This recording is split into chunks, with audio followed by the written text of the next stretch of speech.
Welcome to the KPMG IoT Innovation Network Series. My name's Piers Hogarth-Scott. Today we're going to interview Justin Anderson. Justin is the founder of Hypercat, and Hypercat is a standard for interoperability of IoT for smart cities. Interoperability is a key enabler to unlock the value of IoT. Let's see what Justin's got to say.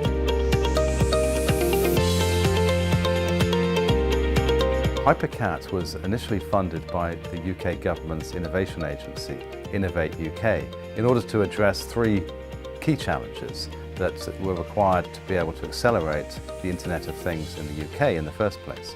Firstly, being able to bring together the right players in an ecosystem that can actually make IoT happen.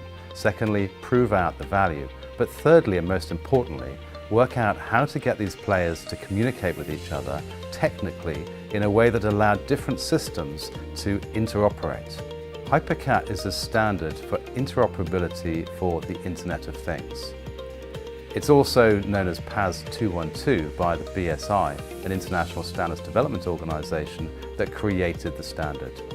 According to McKinsey, 40% of the value of the Internet of Things will only be realized if systems can talk to each other or interoperate. Interoperability is absolutely critical as IoT scales, for example within a city where many different information sources need to be aggregated and brought together and understood and analysed and used for decision-making criteria to drive forward the next level of innovation.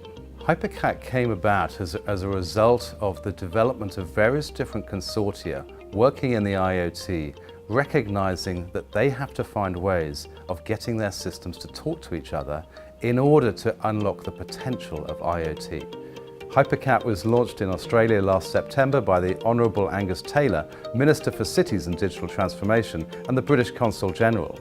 It brought together the leading players in IoT in Australia in order to be able to present them with a way of being able to get their systems to talk to each other. The Fed government recognised the importance of interoperability in some of the smart cities programs that they were looking to run and the policies that they were putting in place to ensure that cities were not bound by siloed systems and had an open and interoperable environment that allowed innovation to flourish within the city. Hypercat has reached thousands of organisations across 47 countries in the world.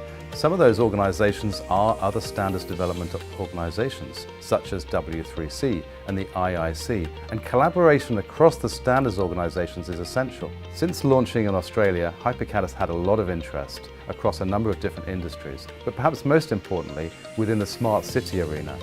For example, in Adelaide, Cisco have recently deployed a solution across their ecosystem that allows them to be able to bring together different data, which is all Hypercat enabled, ensuring the city itself is not bound or siloed to a system, but is operating in an open and interoperable way. This ensures that innovation can flourish across the city. The future roadmap for Hypercat is a move towards full international adoption. And the approach that we're taking is to be able to promote Hypercat with BSI through to the ISO. As a result, we will be able to get full support internationally as an international standard. Many thanks to Justin for sharing his insights into Hypercat and how it's a key enabler unlocking the value of IoT.